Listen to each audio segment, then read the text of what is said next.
देखिए, पूरे देश में बैंकों के पास जो एफडी बढ़ी है, हर सुविधा उनको मिले सीनियर सिटीजन के लिए। वो अगर 30 लाख रुपए तक वो डिपॉजिट करता है 1 रुपए से, तो वहां तक सीनियर सिटीजन को करीब 8%, मैं अगर फिगर नंबर बोलता नहीं हो तो 8% तक का ब्याज उसको मिलता है। एफडी का ब्याज कम हो रहा है और उनका ब्याज कम ना हो, जो उसके ऊपर डिपेंडेंट है, उसके लिए भी सरकार ने पूरी कोशिश की है। महिलाओं के लिए भी उसके अंदर ये योजना डाली हुई है। और कोई प्रश्न? हर राज्य अपनी व्यवस्था करते हुए डिक्लेयर कर रहा है कि हम ये अग्निवीर को हमारे यहाँ पुलिस में, एसआरपी में, बीएसएफ में हर जगह देंगे। और कई इंडस्ट्री ने भी आगे आकर कहा है कि हम भी हमारे यहाँ उनको प्रायोरिटी देकर उनको काम देंगे। जो 4 साल के लिए अग्निवीर में जुड़ता है वो ट्रेन है, तो उसको जरूर उसके अंदर जुड़ेगा तो काम भी अच्छा होगा, स्किल भी होगी उसके पास, और उसके वजह काम में भी एक अच्छा काम उसके अंदर निकल पाएगा। आदरणीय प्रधानमंत्री नरेंद्र मोदी साहब का 11वां बजट और आदरणीय नाना मंत्री श्रीमती निर्मला सीतारामन जी का 7वां बजट हमारे देश के सभी सेक्टर के लिए अत्यंत महत्वपूर्ण है। इस बजट के अंदर संतुलित बजट को बनाते हुए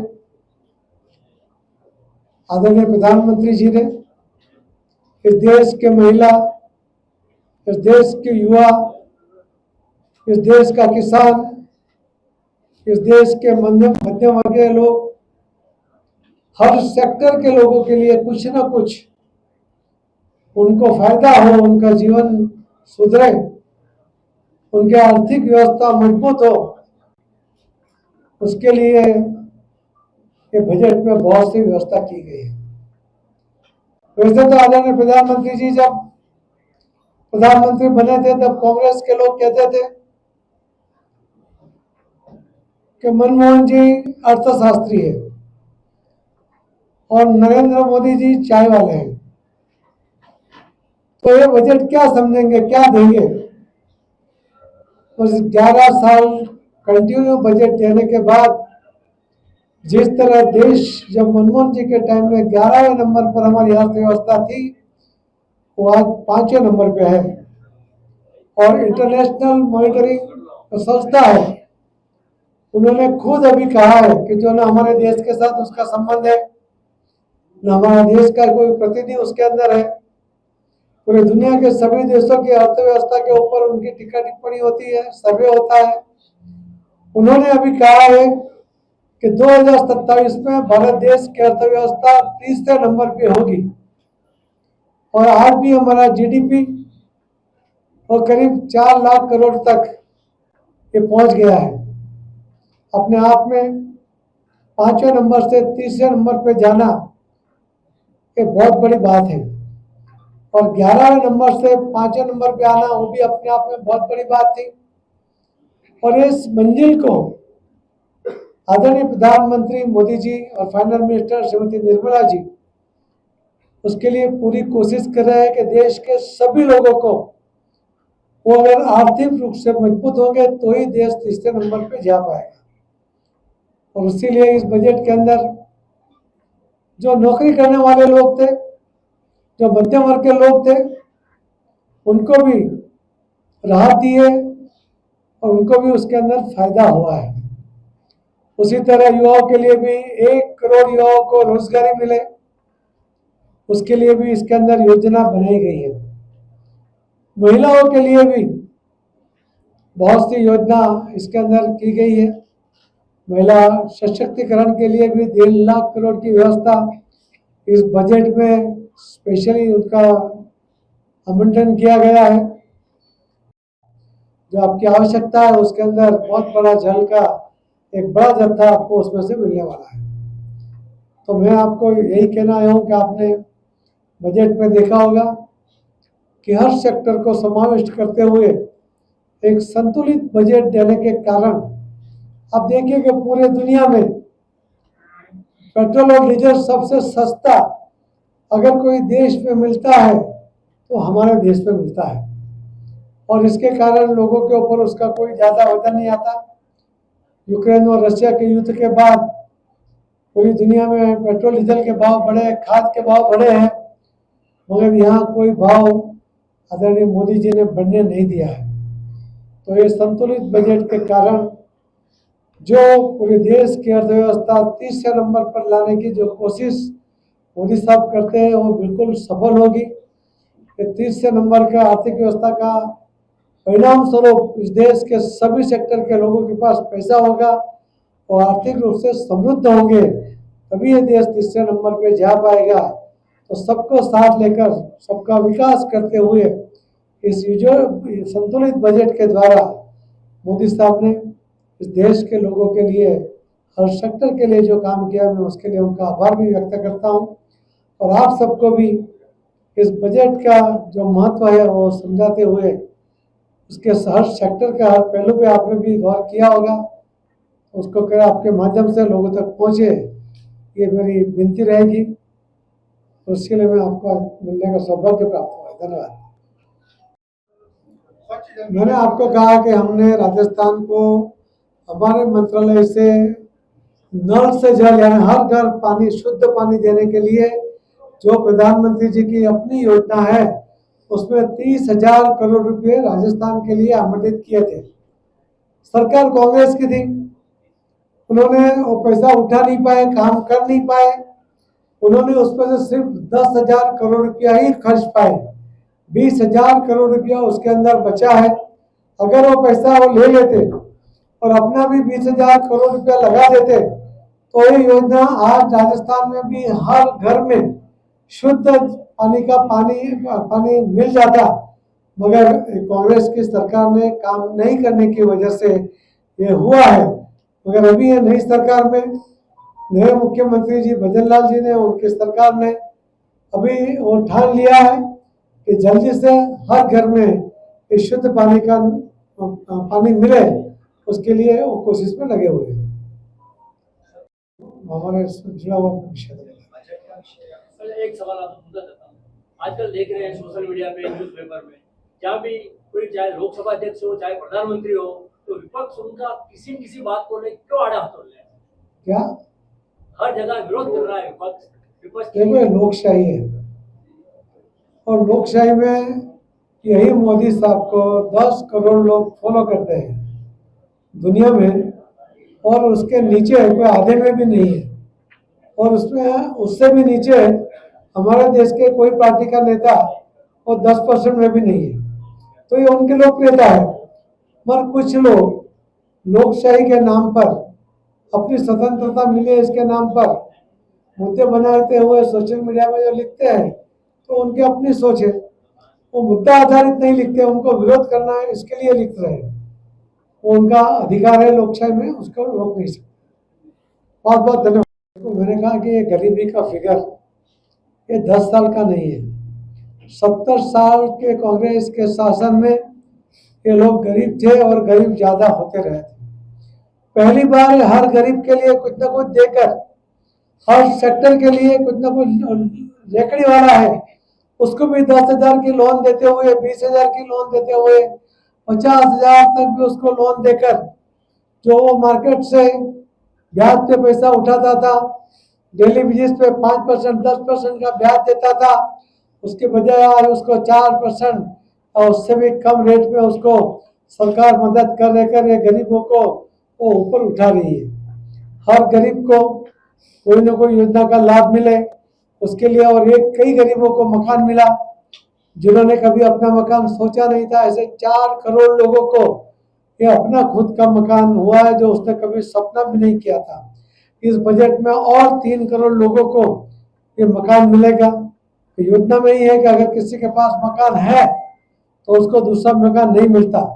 इसका मतलब है कि जो 4 करोड़ लोगों को मकान मिला है वो कांग्रेस के शासन में उनके पास मकान नहीं था, और अब भी जो 3 करोड़ गांव में मकान मिलेगा उनको ही मिलेगा जिसके पास अपना मकान नहीं है। तो गरीब लोगों को खुद का मकान मिले, इसके लिए योजना है कि गरीब लोग कभी कोई भूखा ना सो जाए, इसीलिए 80 करोड़ लोगों को ये अनाज देना पड़ रहा है। और मोदी साहब उस सबको साथ में लेते हुए ये आगे बढ़ रहे हैं।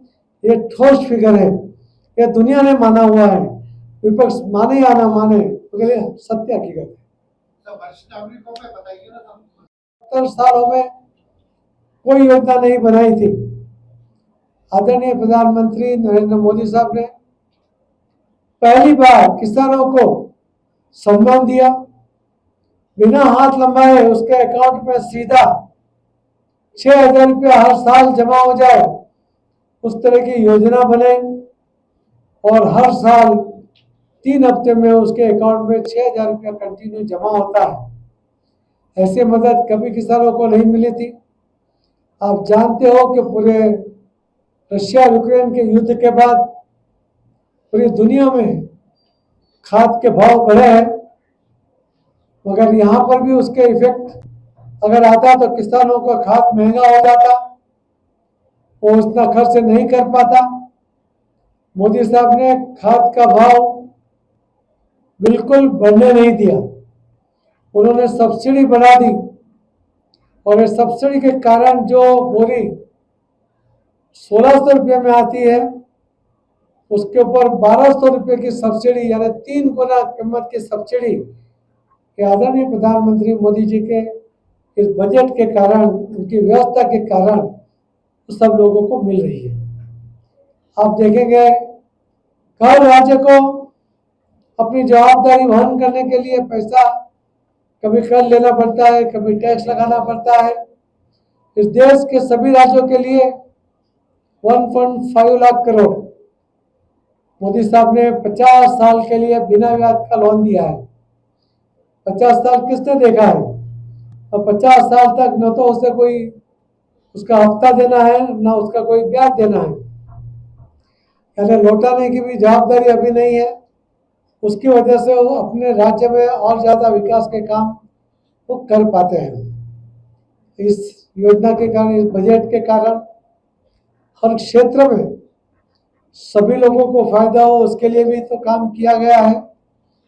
और राजस्थान के लिए भी इस बजट के अंदर 75,000 करोड़ आवंटित किए गए हैं। मैं आपको बताना चाहूंगा कि जल मंत्रालय ने पिछले साल 30,000 करोड़ रुपया नल से जल की व्यवस्था के लिए, जेजेएम की योजना के लिए आवंटित किए थे, मगर पिछली सरकार सिर्फ उसमें से 10,000 करोड़ ही उठा पाई, बाकी पैसा वो उठा नहीं पाई।